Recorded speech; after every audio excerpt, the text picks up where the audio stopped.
bonsoir. J'ai été élevée dans l'hémisphère sud et donc j'étais exposée depuis ma plus tendre enfance au merveilleux ciel de l'hémisphère sud. En effet, notre galaxie, la Voie lactée, est beaucoup plus belle vue du sud parce que c'est là où on peut voir les régions centrales. On voit aussi, dans l'hémisphère sud, les deux galaxies les plus proches de notre galaxie, qui sont les deux petites taches que vous voyez là en dessous, qui sont appelées les nuages de Magellan. C'est aussi dans l'hémisphère sud que l'on peut voir une merveilleuse constellation emblématique, la Croix du Sud. Cette Croix du Sud a illuminé, je dirais, toutes mes nuits pendant mes campements quand j'étais adolescente. Et tout cela m'a donné envie de comprendre comment fonctionnait l'univers et de devenir astrophysicienne.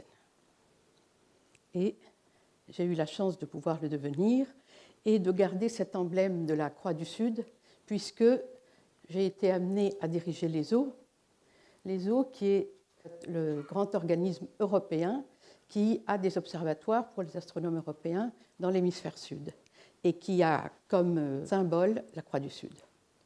J'ai dirigé l'ESO entre 1999 et 2007 et ça m'a permis de retourner dans l'hémisphère sud et d'aller au Chili. En effet, lorsque l'ESO a décidé de faire des observatoires, ils ont cherché les cieux les plus limpides du monde et ils les ont trouvés au Chili, dans le désert de l'Atacama. L'ESO y a construit successivement 3 observatoires, dont le premier contient un télescope de 3,60 m qui est un très grand découvreur d'exoplanètes.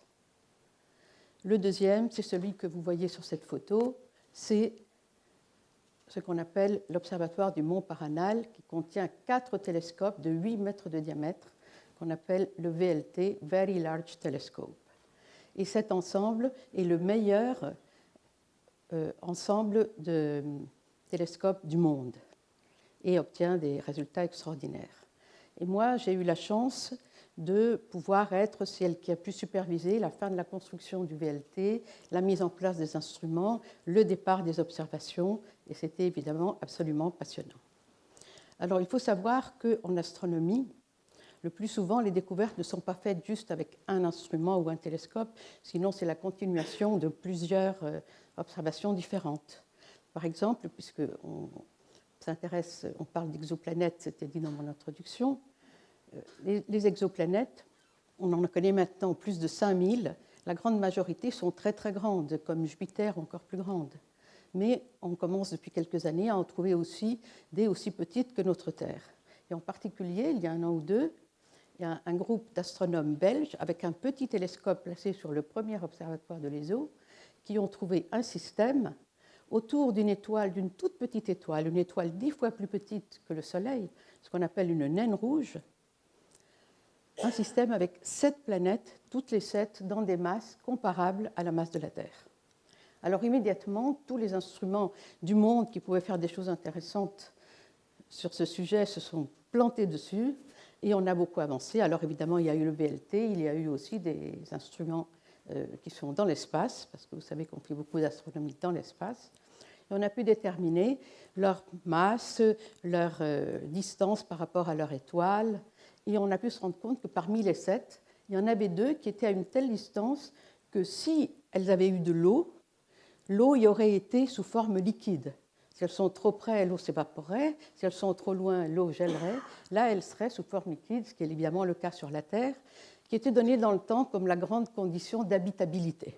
Aujourd'hui, on sait que ça ne suffit pas que cette condition tienne, mais c'est quand même quelque chose qui vous fait penser que peut-être que c'est intéressant de regarder de plus près. Peut-être un jour trouvera-t-on de la vie dans des planètes de ce type. Et donc, je peux vous dire que tous les instruments futurs vont étudier ce système qui s'appelle TRAPPIST-1 de très très près. Alors, ce système, il est quand même à 40 années-lumière de nous. Ce n'est pas très très loin pour un astronome, mais c'est quand même pas à côté. Qu'est-ce qu'il y a de plus près? Il y a Proxima du Centaure. Et là, le télescope de 3,60 m de l'ESO a découvert qu'autour de Proxima du Centaure, il y a également une planète de masse comparable à la masse de la Terre. C'est aussi une étoile, une naine rouge, donc une situation tout à fait similaire. Et là, c'est à 4 années-lumière, c'est ce qu'on peut avoir de plus près. Et donc, de nouveau, je peux vous dire que tous les nouveaux télescopes que nous construisons vont aller étudier de plus près ce système, et on en entendra sûrement parler pendant longtemps.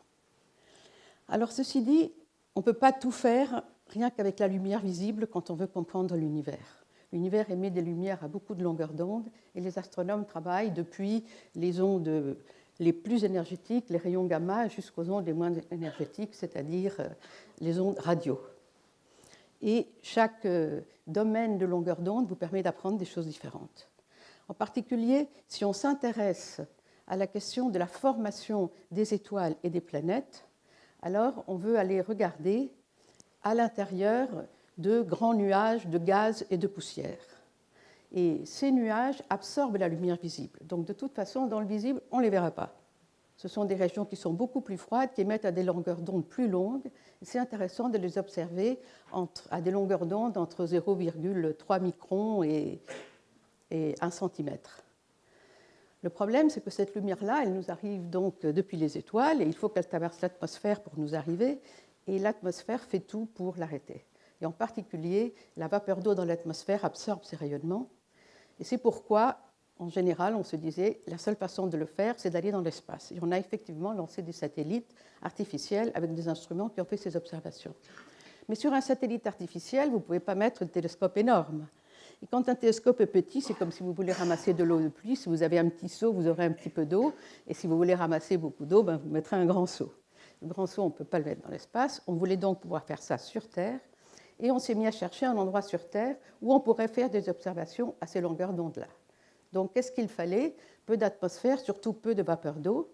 Les astronomes des États-Unis, les astronomes d'Europe, les astronomes du Japon se sont mis à chercher. Et on a tous trouvé un seul endroit dans le monde, et c'est le Llano de Charnantor, qui est donc de nouveau dans le désert de l'Atacama, pas juste à côté des observatoires précédents de l'ESO, mais enfin dans ce même énorme désert.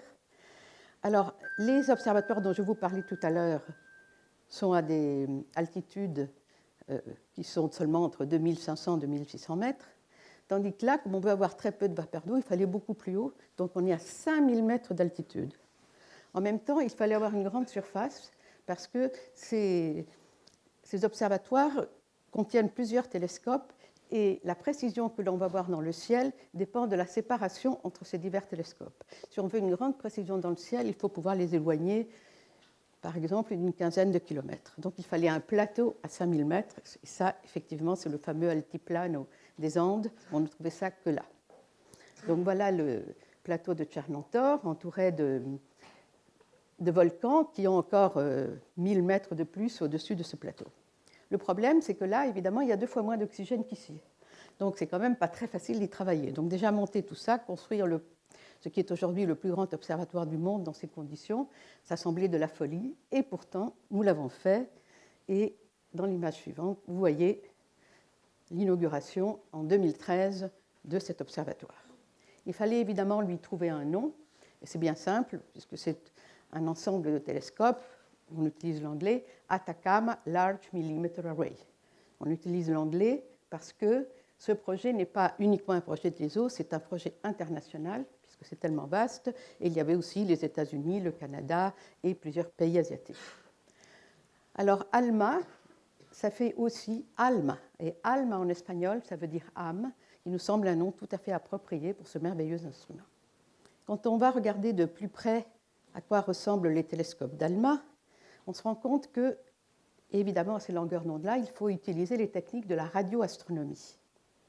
C'est-à-dire qu'on n'utilise pas des télescopes comme ce que je vous ai montré pour l'ESO, mais des antennes qui ressemblent tout à fait aux antennes de télécommunications que vous connaissez tous. Simplement, celles-là sont beaucoup plus précises. Comme les longueurs d'onde sont courtes, il faut une surface extrêmement fine, extrêmement précise, et il faut aussi suivre les mouvements merveilleusement. Donc, c'est une prouesse de la technique que de construire ces antennes et de les faire fonctionner à 5000 mètres. Ensuite, en fait, on en a 66, presque toutes avec des diamètres de 12 mètres, et tout ensemble, elles doivent former un instrument. Et pour cela, il faut mettre ensemble les résultats de toutes ces antennes, et donc il y a aussi à 5000 mètres un endroit où nous avons un supercalculateur unique au monde qui, en temps réel, ramasse toutes ces données et transforme tout ça et finit par vous sortir une image. Donc, on en aura un exemple là si on se pose la question de comment se forment les planètes. Comment se forment les planètes? Donc, là, je vous montre une image qui peut vous sembler pas tellement intéressante à côté d'autres belles images que vous avez vues en astronomie. Et pourtant, c'est une prouesse extraordinaire. Je peux vous dire que toute la communauté astronomique mondiale est absolument amoureuse de cette photo. Parce que ce que ça représente, c'est une étoile très très jeune, une étoile encore en formation au centre, qui est entourée par un disque de gaz et de poussière très froid. Et c'est dans ce disque que vont se former les planètes. À mesure que le temps passe, le disque se dissipe, une partie de la poussière et du gaz s'en va, et le reste se rassemble sous forme de planètes ou alors de ceintures d'astéroïdes. Et là, vous voyez le moment où les planètes sont en train de se former. Là où une planète se forme, elle nettoie tout ce qu'il y a le long de son parcours. D'autres choses que l'on peut faire avec ALMA, c'est de la spectroscopie, c'est-à-dire on peut essayer d'étudier quels sont les constituants de ce qu'on regarde. Et pour cela, on décompose la lumière dans tous ces petits éléments et on reçoit la signature des éléments chimiques ou des molécules ou des atomes qu'il y a dans l'objet que l'on étudie. Alors ALMA est capable de faire ça même avec des galaxies lointaines, ce qui est ici, et d'y trouver des molécules qui peuvent être parfois des molécules organiques compliquées que nous appelons des briques de la vie. C'est à partir de là, vraisemblablement, que se sont formées les molécules de la vie. Dans un autre exemple que je voulais vous montrer, on a trouvé des molécules que l'on pensait jusque-là être le résultat de la vie, pas les briques de la vie, mais au contraire, qui n'apparaîtraient que quand il y a déjà de la vie. Et pourtant, on en a trouvé tout près d'une étoile en formation dans notre galaxie. On en a trouvé également sur la comète que la sonde Rosetta, la comète Chury, que la sonde Rosetta a récemment regardée. Donc vous voyez qu'on a beaucoup de surprises. C'est ainsi que, avec ALMA, on a déjà énormément de résultats. Je ne fais qu'effleurer quelques-uns de ces résultats. On en attend énormément plus. Avec ALMA, nous allons pouvoir comprendre comment se sont non seulement formées les étoiles et les planètes, mais comment se sont assemblées toutes les galaxies, et ce, sur toute l'histoire de l'univers, parce que grâce à sa grande sensibilité, on peut regarder des objets très lointains, et donc on les voit comme ils étaient au moment de l'observation, il y a, mettons, 10 milliards d'années ou 12 milliards d'années. On a des surprises, on découvre que même dans des galaxies très lointaines, c'est-à-dire quand l'univers était très jeune, il y avait déjà des trous noirs absolument gigantesques qui ont des masses comparables à des milliards de fois la masse du Soleil. Et ça, vraiment, c'est une surprise totale. Et finalement, on a des projets très ambitieux, comme par exemple, avec l'aide d'ALMA et d'un grand nombre de télescopes dans le monde entier, essayer de faire l'image de l'ombre du trou noir central qu'il y a dans notre galaxie, qui est beaucoup plus petit, mais beaucoup plus près. Et c'est encore un rêve que nous avons. Merci.